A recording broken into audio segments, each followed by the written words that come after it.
Hola, ¿cómo están? A continuación escucharemos Juego de Tronos, capítulo 2, Catelyn.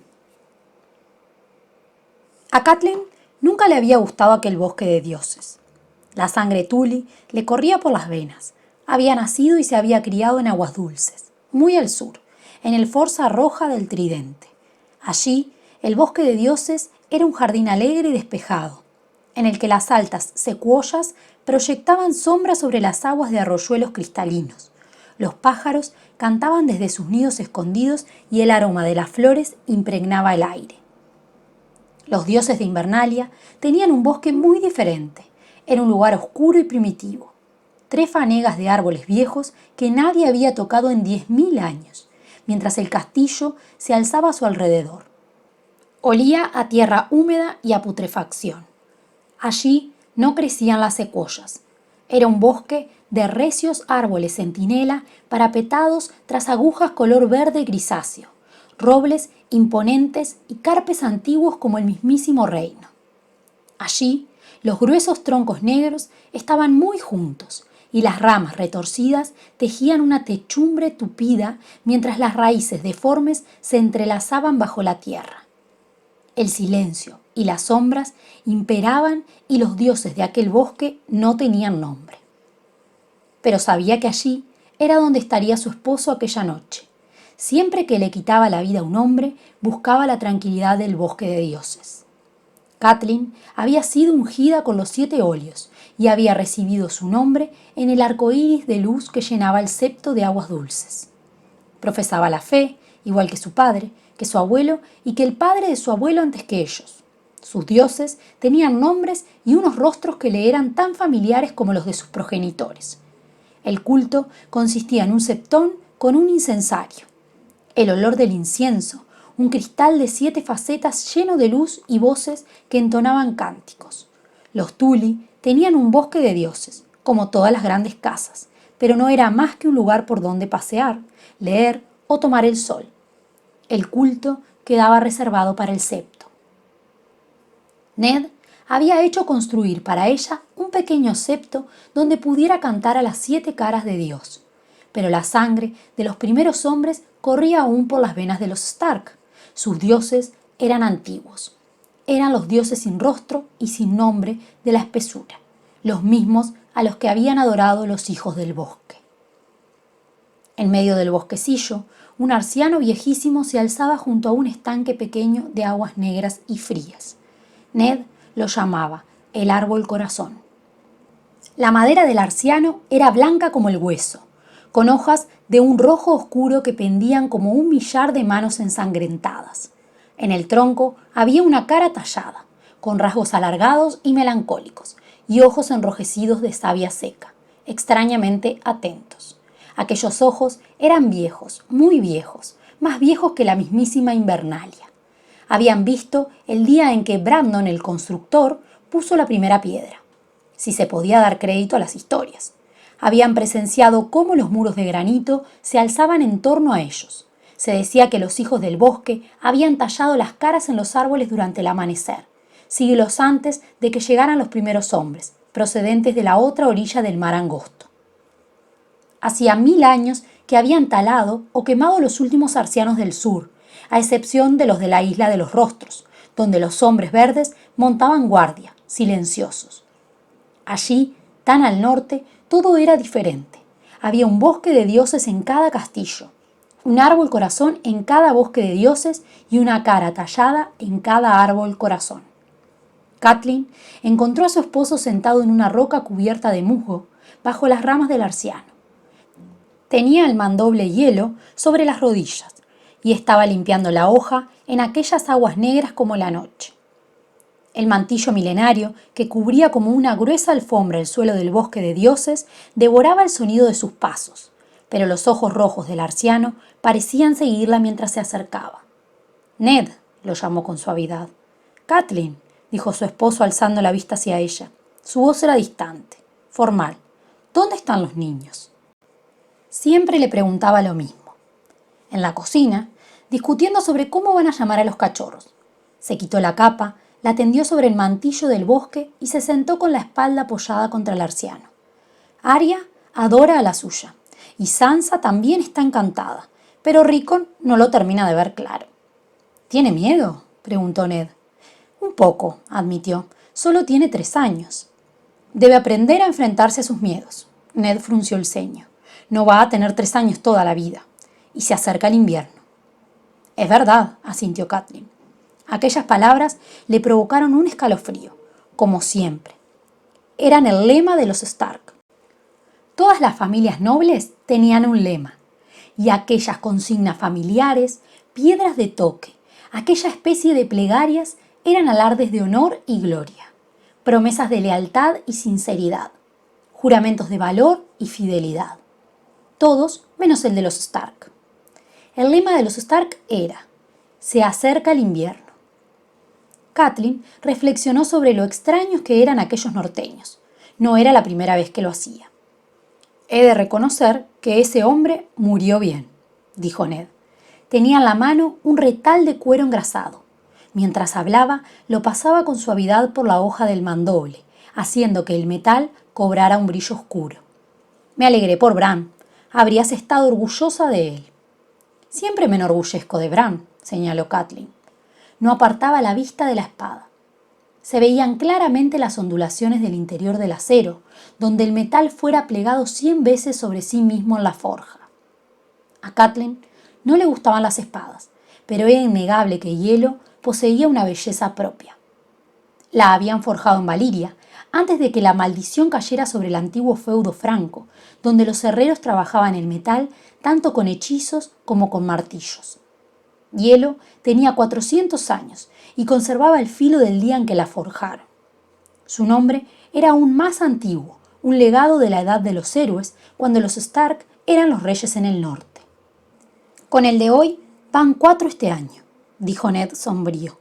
El pobre estaba medio loco. Algo le inspiraba un miedo tan profundo que ni me entendía cuando le hablaba. Suspiró. Ben me ha escrito. Dice que la Guardia de la Noche tiene ahora menos de 1000 miembros. No son solo las deserciones.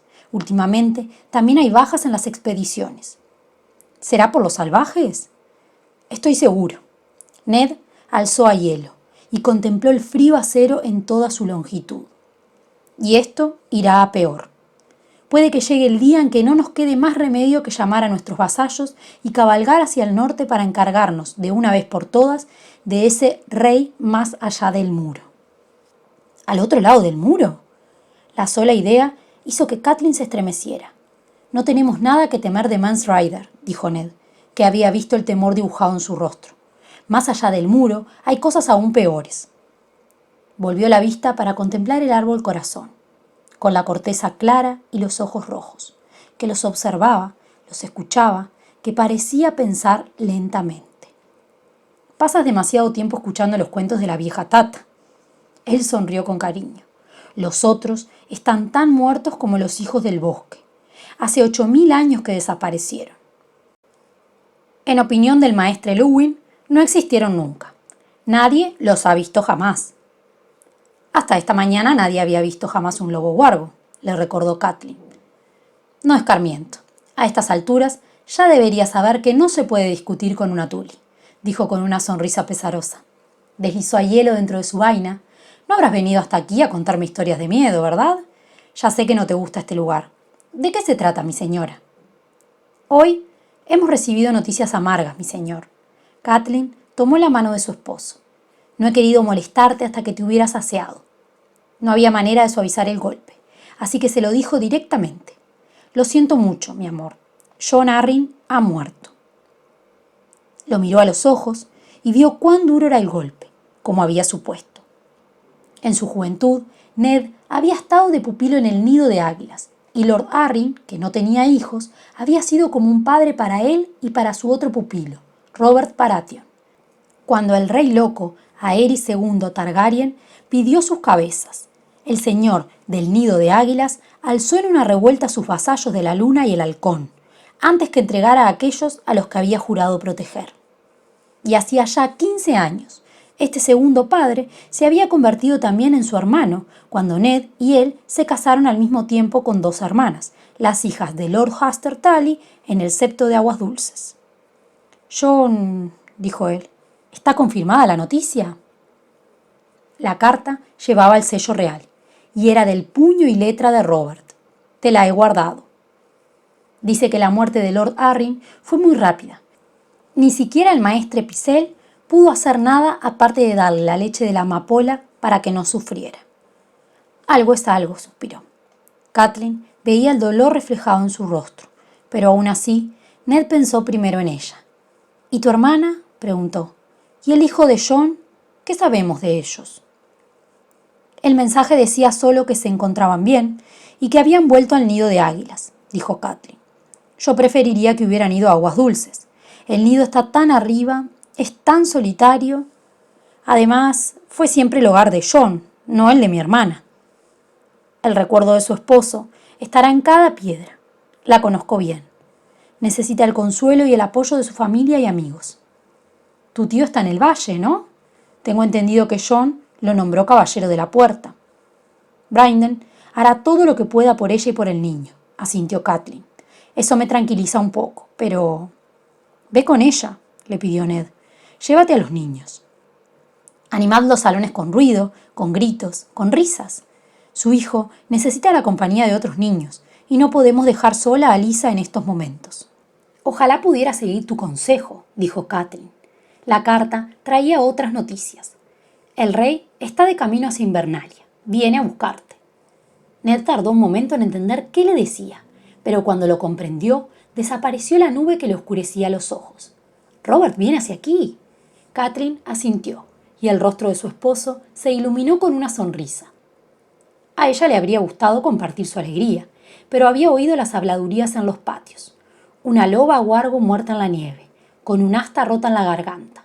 El miedo le retorcía el estómago como una serpiente que se le enroscara en las entrañas, pero se obligó a sonreír para aquel hombre al que amaba, aquel hombre que no creía en los presagios. «Ya me imaginaba que te alegrarías», dijo. «Tenemos que avisar a tu hermano, que está en el muro». «Desde luego», asintió Ned. «Ben no se lo perdería por nada del mundo. Le diré al maestre Luwin que envíe su pájaro más veloz». Ned se levantó y la ayudó a ponerse en pie. «Ese hijo de... ¿Cuántos años han pasado? ¿Y no se le ocurre avisarnos con más antelación? ¿Decía el mensaje cuántas personas venían en el grupo? Calculo que, como mínimo, 100 caballeros, con todos sus criados, y por lo menos 50 jinetes libres. También vienen Cersei y los niños». «Robert querrá que vayan cómodos. No forzará mucho la marcha», dijo él. «Mejor. Así tendremos más tiempo para los preparativos. Con la comitiva viajan también los hermanos de la reina». Ned hizo una mueca. No sentía el menor afecto hacia la familia de la reina, y era recíproco. Catelyn lo sabía muy bien.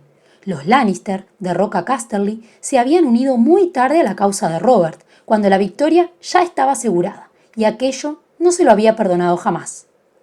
En fin, si por el placer de tener aquí a Robert tengo que soportar una plaga de Lannisters, ¿qué le vamos a hacer? Por lo visto, Robert se trae a la mitad de su corte. Allá donde va el rey no lo sigue, señaló Catelyn. Tengo muchas ganas de ver a los chiquillos. El pequeño todavía mamaba del pecho de la Lannister la última vez que nos encontramos. Ahora debe tener ya 5 años, ¿no? El príncipe Tommen ha cumplido ya los 7. Tiene la edad de Bran. Por favor, Ned, cuidado con lo que dices. La Lannister es nuestra reina y se dice que su orgullo aumenta con cada día que pasa. Tenemos que organizar un banquete con trovadores, dijo Ned, apretándose la mano. Faltaría más, y seguro que Robert quiere salir de casa. Enviaré a Jory hacia el sur con una guardia de honor para que los reciba en el camino real y les proporcione escolta hasta aquí. Dioses, ¿cómo vamos a dar de comer a tanta gente? ¿Y ya están en camino? Ese condenado. Voy a darle de patadas en su culo de rey. Gracias por haber llegado hasta acá. Espero que les haya gustado y no olviden suscribirse al canal y dejar sus sugerencias para próximos videos. Chau, chau.